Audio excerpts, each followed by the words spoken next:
Assalamualaikum teman-teman. Seperti biasa sebelum mulai Mimin mendoakan semoga teman-teman semua selalu dalam keadaan sehat walafiat. Oke, kali ini kita akan melanjutkan Marital Master versi novel bagian 416. Bagi yang baru bergabung, selamat bergabung. Dan bagi yang belum subscribe dulu lah agar Mimin tambah semangat lagi nih bikin videonya. Oke, kalau sudah kita langsung masuk ke isi ceritanya.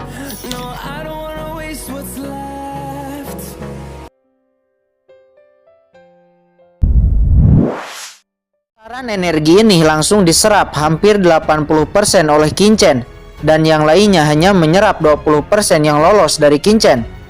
Beberapa saat kemudian rumput rongdao yang bercahaya benar-benar layu, hancur, dan berubah menjadi debu. Siklus ini akhirnya berakhir, dan saat berikutnya, rumput rongdao akan matang lagi harus menunggu 100 tahun kemudian. Boom! Mo Qianyuan berdiri dengan tiba-tiba menatap Kincen dengan marah lalu berkata dengan dingin, "Serahkan semua buah itu," lalu berguling menuruni gunung. "Yah bocah, serahkan." Yang lain juga berteriak satu demi satu. "Mengapa?" Kincen melirik Mo Qianyuan. "Kincen tidak akan memberikan buah itu. Bagaimanapun Yukian, Suwan Qiming dan yang lainnya akan sangat membutuhkan buah ini untuk terobosan." "Kurang ajar. Nah, apakah kamu ingin mati? Cepat serahkan," kata Mo Qianyuan. Dia sangat marah. Jika hanya ada keluarga Mo, dia pasti sudah membunuh Kincen. Tetapi sekarang keluarga Ji masih ada di sini dan banyak orang lainnya. Itu bisa saja diserahkan, tapi dengan pertukaran. Di gunung tempat saya tinggal, jika Anda menginginkan sesuatu, Anda harus menukarnya untuk sesuatu yang lain, kata Kincen. Apakah orang ini benar-benar berasal dari gunung terlarang itu? Ternyata dia orang biadab, ucap salah satu orang di kerumunan. "Pertukaran apa? Aku ingin kamu menyerahkannya dengan patuh," kata Mo Qianyuan. Sebuah pedang muncul di tangannya dan dia langsung menebas ke arah Kincen. Keduanya langsung bertarung. Sebenarnya Kincen, jika dia benar-benar ingin bergerak, dia dapat dengan mudah membunuh Mo Qianyuan dengan satu gerakan.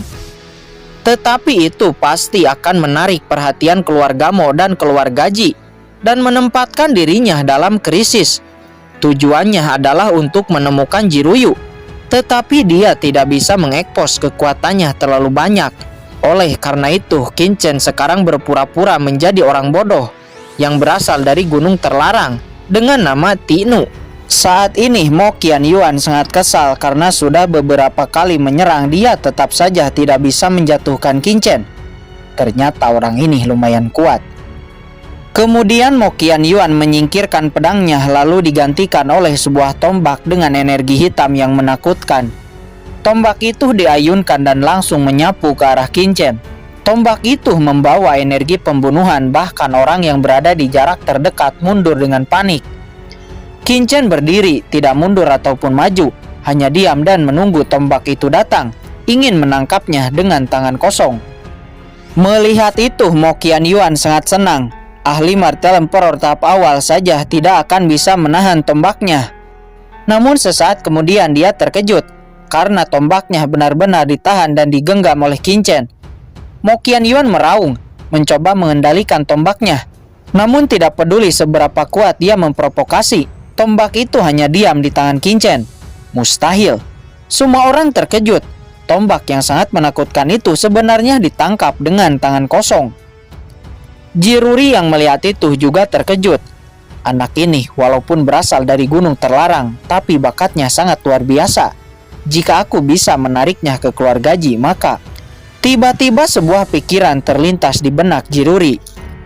Di sisi lain, ekspresi wajah Mo Qianyuan juga berubah. Tangannya gemetar. Dia menemukan bahwa dia bukan lawan Kincen. Melihat Jiruri yang hendak bicara, Mo Qianyuan segera merubah wajahnya menjadi wajah soleh dan berkata, "Oke, jual buahnya padaku. Berapapun akan saya beli. Sekarang yang paling penting adalah mendapatkan buahnya terlebih dahulu. Adapun Kincen, karena dia telah menyinggung keluarga Mo-nya. Setelah pergi dari sini, dia akan membawa ahli kuat keluarga Mo dan membunuh Kincen." Bukankah kamu ingin membunuhku sebelumnya? Mengapa kamu tiba-tiba berhenti? Kata Qingchen. Itu hanya salah paham. Mari kita buat harga sekarang, kata Mo Qianyuan. Baguslah kalau begitu. Tapi hargaku tidak murah, kata Qingchen berkata dengan bodoh. Jangan khawatir, kamu bisa mengatakan berapa harganya. Mo Qianyuan berkata dengan jijik. Seorang bocah liar dari pegunungan tahu apa? Saya pikir dia akan berguling karena senang jika mendapatkan beberapa juta batu asli. Tunggu. Tiba-tiba Jiruri juga melangkah maju dan ingin menawar dengan Qingchen. Adik laki-laki, aku juga ingin menawar, kata Jiruri dengan sopan. Nah, apa yang kamu tunggu? Cepat katakan harga yang kamu inginkan, kata Mo Qianyuan. Oke, aku akan katakan. Kali ini aku turun gunung untuk mencari menantu perempuan. Ibuku mengatakan menantu perempuan di luar gunung sangat cantik. Selama dari Anda dapat menemukan seorang menantu perempuan, saya akan memberikan buah ini, kata Qingchen. Apa? Penawaran macam apa ini? Orang ini hanya ingin mencari istri. Semua kerumunan tiba-tiba menggelengkan kepalanya. Mo Qianyuan dan Jiruri juga menghela napas dalam. Coba bayangkan siapa yang ingin menjadi istri seorang pemuda bodoh yang berasal dari gunung terlarang. Jika Anda tidak menawar, maka lupakan saja, saya tidak akan menjual buah ini. Lebih baik saya menyimpan buah ini untuk menantu perempuan di masa depan, kata Qingchen. Baiklah, aku akan membelinya, kata Mo Qianyuan. Kemudian dia menunjuk seorang wanita yang ada di kelompok keluarga Mo-nya. Yipei, kamu akan menjadi istrinya. Wanita bernama Yipei ini menggelengkan kepalanya. Dia sangat tidak ingin menjadi istri orang bodoh dan dibawa ke gunung. Ini bagaikan mimpi buruk baginya, tapi dia tidak bisa menolak perintah Mo Qianyuan. Tidak, ibuku mengatakan harus membawa menantu yang sangat kuat, karena dia akan memburu binatang buas di pegunungan, kata Qingchen. Mo Qianyuan sangat marah, namun dia buru-buru menekan amarahnya dan berkata, bagaimana dengan ini? Mo Qianyuan menunjuk beberapa wanita lainnya. Namun Qingchen menggelengkan kepalanya, semuanya ditolak. Apakah kamu sedang mempermainkanku? Kata Mo Qianyuan dengan marah. Bagaimana bisa aku mempermainkanmu? Hanya saja wanita yang kamu perkenalkan terlalu buruk untuk menjadi istriku, kata Qingchen. Lalu, siapa yang kamu inginkan untuk menjadi istrimu? Saya dengar ada arogansi ganda di kota ini, wanita cantik dan hebat. Salah satunya yang bernama Jiruyu. Sepertinya dia bagus, saya inginkan dia, kata Qingchen. Apa, Jiruyu? Semua orang terkejut, mata mereka melotot dan muntah darah di tempat. Sial, anak ini memiliki penglihatan yang bagus. Jiruyu adalah salah satu arogansi ganda di negara ini selain Pri Jiun. Bahkan bakatnya lebih kuat dan latar belakangnya lebih baik daripada Pri Jiun. Ngomong-ngomong, kamu berasal dari keluarga Ji. Apakah kamu tahu tentang Jiruyu? Aku ingin menikahinya dan menjadikannya seorang istri. Qingchen berkata dengan senyum kepada Jiruri. Mendengar ini wajah Jiruri penuh dengan garis-garis hitam. Ternyata orang ini mendambakan adik Ryu. Namun tiba-tiba Jiruxing mendengus dingin dan berkata, Jiruyu adalah kakak perempuanku. Kakakku tidak akan melihatmu sedikit pun. Di seni bela diri ini tidak ada laki-laki yang dapat dilihat oleh kakakku. Oh, ternyata kamu adalah adik istriku Jiruyu. Berarti kamu adalah adik iparku, kata Qingchen. Aku bukan adik iparmu, dan kakakku bukan istrimu. Jiruxing marah dan langsung melesat menyerang Qingchen dengan telapak tangannya. Melihat serangan itu akan jatuh, Qingchen tersenyum tipis dan langsung meraih pergelangan tangan Jiruxing, menangkapnya, dan Jiruxing tidak bisa pergi kemana-mana. Jiruxing hanya ahli martial sovereign tahap awal. Tentu Qingchen dapat dengan mudah menangkapnya. Lepaskan aku. Jiruxing kesal, berusaha mati-matian, tetapi tidak peduli bagaimana dia berusaha. Pergelangan tangannya dipegang erat oleh Qingchen dan tidak bisa bergerak. Kamu aneh, tapi lumayan cantik dan imut. Qingchen berkata dengan bodoh, polos, seperti orang yang benar-benar baru turun gunung. Saudaraku, tolong lepaskan adikku. Aku memiliki sesuatu untuk dikatakan, kata Jiruri. Kakak ipar berbicara, tentu saja sebagai ipar yang baik saya akan mendengarkan, kata Kincen seraya melepaskan Jiruksing. Ruksing, jangan main-main.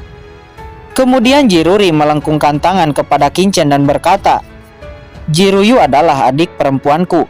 Jika saudara ini memiliki niat baik, Anda dapat pergi ke rumah keluarga Ji saya. Benarkah? Bisakah saya melihat menantu perempuan Jiruyu di rumah keluarga Ji Anda? Kata Kincen dengan semangat. Tentu saja, saya bisa mempertemukan Anda dengan adik perempuan saya. Tetapi pernikahan adalah masalah antara dua orang.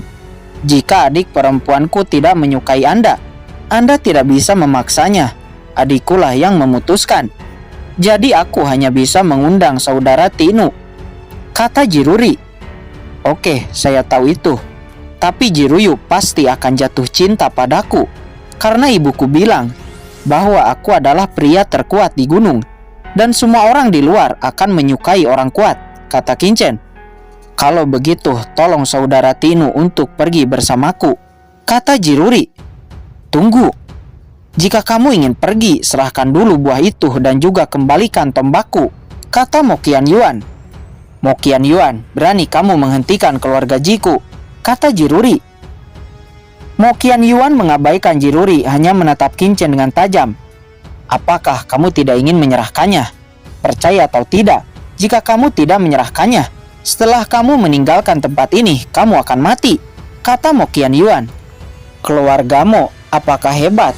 Ibuku mengatakan siapapun yang berani mengancamku, maka layak untuk membunuhnya. Setelah mengatakan ini, Kincen langsung menembak. Sosoknya seperti kilat, langsung muncul di depan Mokian Yuan.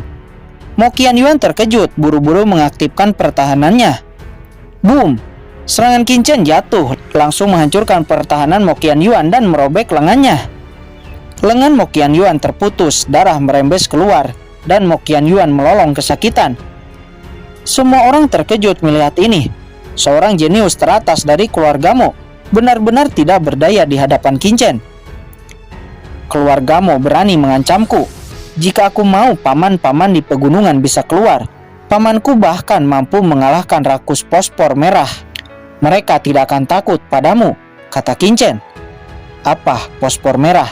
Bukankah itu binatang darah prasejarah yang ada di area terlarang pegunungan Luoxu? Kekuatan binatang ini sangat mengerikan. Bahkan ahli martial emperor tahap akhir tidak dapat menekannya. Apakah ini kematian? Apakah keluarga Tinu benar-benar tinggal di pegunungan Luoxu? Kerumunan terkejut, banyak dari mereka yang menghirup udara dingin. Nah, aku tidak akan melepaskanmu. Aku akan mengingat kejadian ini. Mokian Yuan meraung di dalam hatinya, karena dia tidak berani mengatakan langsung. Takut Kincen akan langsung membunuhnya. Dia dengan cepat mengambil lengannya yang patah, lalu berbalik, bergegas ke kapal perang dan pergi dengan cepat. Dia ingin kembali secepat mungkin untuk mengobati lukanya dan menyambungkan lengannya yang patah. Keluargamu memiliki harta dan metode yang dapat menyambungkan lengannya kembali. Setelah Mokian Yuan pergi, orang-orang lainnya juga berangsur-angsur pergi. Sebelum pergi, mereka memandang Kincen dengan ngeri. Saat ini Kincen tersenyum, berbalik, menepuk pundak Jiruri dan berkata, Ayo pergilah, saudaraku, bawa aku menemukan istriku. Tubuh Jiruri kaku. Dia ingin membuang tangan Kincen dari pundaknya, tapi dia menahannya. Karena bahkan Mokian Yuan bukan lawan anak ini. Tetapi segera Jiruri merasa bersemangat. Karena semakin kuat Kincen, semakin banyak bantuan yang ia bawa kembali ke keluarga Ji. Selain itu, dari kata-kata Kincen sebelumnya, orang ini sepertinya berasal dari Gunung Luoxu, yang merupakan tempat terlarang di domain bela diri. Jika keluarganya dapat berteman dengan orang-orang di pegunungan itu, maka akan menjadi manfaat besar bagi keluarganya. Bukankah akan mudah untuk menekan keluargamu? Karena itulah dia tertawa menepuk bahu Kincen juga dan berkata, Oke, ayo kembali sekarang. Tunggu. Bisakah kamu menjual buah itu untukku? Kata Prijiun. Dia buru-buru melangkah maju. Tidak, kamu bukan istriku, kata Kincen. Prijiun sedikit menghela napas pahit. Dia juga berbakat dan juga sangat cantik, tetapi dia ditolak oleh Qin Chen dengan begitu cepat tanpa berpikir sedikit pun. Dia kesal, namun dia berusaha tersenyum dan berkata, "Saya adalah teman baik calon istri Anda, Jiruyu. Sekarang bisakah Anda menjualnya kepada saya?" "Apa, kamu teman baik calon istriku? Kenapa saya tidak tahu? Apakah kamu berbohong?" "Aku tidak berbohong. Lagi pula, kamu kan sangat pintar. Lihat, apakah aku sedang berbohong?" "Wah, itu benar. Sepertinya kamu tidak berbohong," kata Qin Chen. Dia pura-pura bodoh dan mengaku sebagai orang pegunungan yang baru turun gunung. Jadi dia tidak ragu untuk pura-pura sepenuhnya agar semua orang yakin tentang identitasnya. "Lalu bagaimana? Apakah kamu bersedia menjualnya padaku?" "Tidak," kata Qin Chen. Dia langsung menolak lagi dan lagi. "Anda..." Prijiun sangat marah sehingga dia hampir meledak. "Tapi jika calon istriku Jiruyu mengatakan bahwa kamu benar-benar teman baiknya, aku bisa memberimu buah," kata Qin Chen. "Benarkah?" Prijiun tiba-tiba senang. "Tapi bagaimana jika Jiruyu tidak setuju untuk menikahimu?" kata Prijiun. Bagaimana mungkin seseorang yang angkuh seperti Jiruyu setuju untuk menikah dengannya? Terlepas dari apakah istriku Jiruyu setuju untuk menikah denganku atau tidak, selama kamu tidak berbohong padaku, maka aku akan memberimu satu buah di tempat, kata Qin Chen. Dia tidak tahu situasi keluarga Ji sekarang. Masuk sendiri. Saya khawatir itu akan seperti sarang harimau. Menarik Prijiun setidaknya akan menghindari beberapa masalah. Terlebih lagi kehadiran Prijiun memudahkan keluarga Ji untuk mengeluarkan Jiruyu.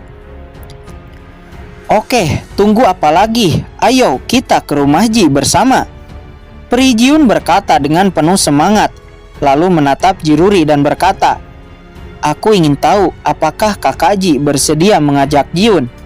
"Tentu saja, ini suatu kehormatan besar," kata Jiruri. Dia sangat senang.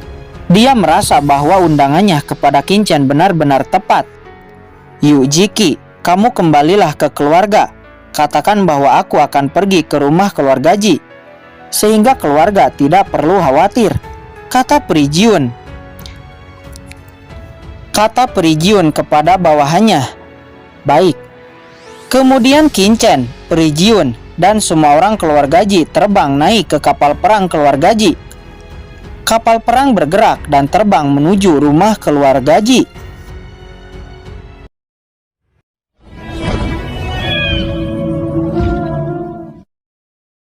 Oke guys, sudah dulu ya. Jangan lupa subrek biar lanjut terus ceritanya. Bagi yang sudah subrek, mudah-mudahan dimudahkan rezekinya. Mimin undur diri. See you next and goodbye.